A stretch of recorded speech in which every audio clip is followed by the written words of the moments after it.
દિયોદર તાલુકા પંચાયતમાં સત્તા બચાવવા માટે કોંગ્રેસનું રિસોર્ટ પોલિટિક્સ। દિયોદર તાલુકા પંચાયતના કોંગ્રેસના 12 સભ્યોને ખસેડાયા રાજસ્થાન। દિયોદર તાલુકા પંચાયતની 22 પૈકીની 12 બેઠક પર કોંગ્રેસ અને 10 બેઠક પર ભાજપના સભ્યો છે, ત્યારે આ 12 સભ્યોની જીતથી દિયોદર તાલુકા પંચાયતમાં કોંગ્રેસનું શાસન બની શકે છે। 23 મેના પ્રમુખની ચૂંટણી સમયે કોંગ્રેસના સભ્યોને હાજર કરવામાં આવશે। વાવ-થરાદ જિલ્લા પંચાયતના કોંગ્રેસના સભ્યોને પણ ખાનગી સ્થળે ખસેડાયાની માહિતી મળી છે। વધુ વિગતો મેળવીએ સંવાદદાતા હિરેન રાજગુરુ આપણી સાથે જોડાયા છે। હિરેન, કોંગ્રેસના જે 12 સભ્યો છે તેમને ક્યાં લઈ જવાયા?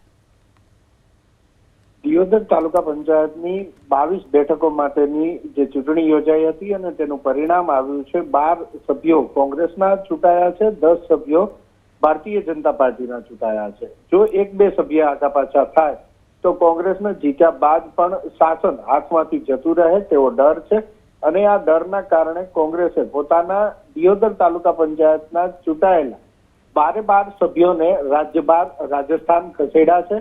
તેની સાથે જ વાવ-થરાદ જિલ્લા પંચાયતની દિયોદર તાલુકાની અંદર આવતી 3 બેઠકો એ પણ કોંગ્રેસ જીતી છે અને એટલા માટે જિલ્લા પંચાયતના ચૂંટાયેલા સભ્યોને પણ આ તાલુકા પંચાયત દિયોદરના ચૂંટાયેલા સભ્યોની સાથે રાજસ્થાન ખસેડવામાં આવ્યા છે।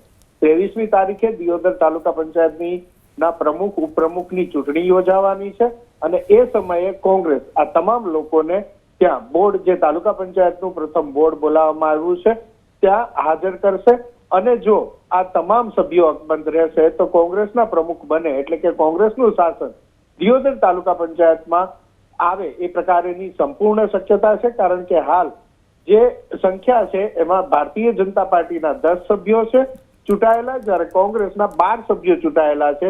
એટલે આ અંક ગણિત પ્રમાણે કોંગ્રેસના પ્રમુખ બને છે અને એ પ્રમુખ બને એટલા માટે જ તમામ લોકો અકબંધ રહે તે માટે થઈ અને 3 જિલ્લા પંચાયત વાવ-થરાદના સભ્યો, દિયોદર તાલુકા પંચાયતના 12 સભ્યો એમ 15 સભ્યો ચૂંટાયેલા।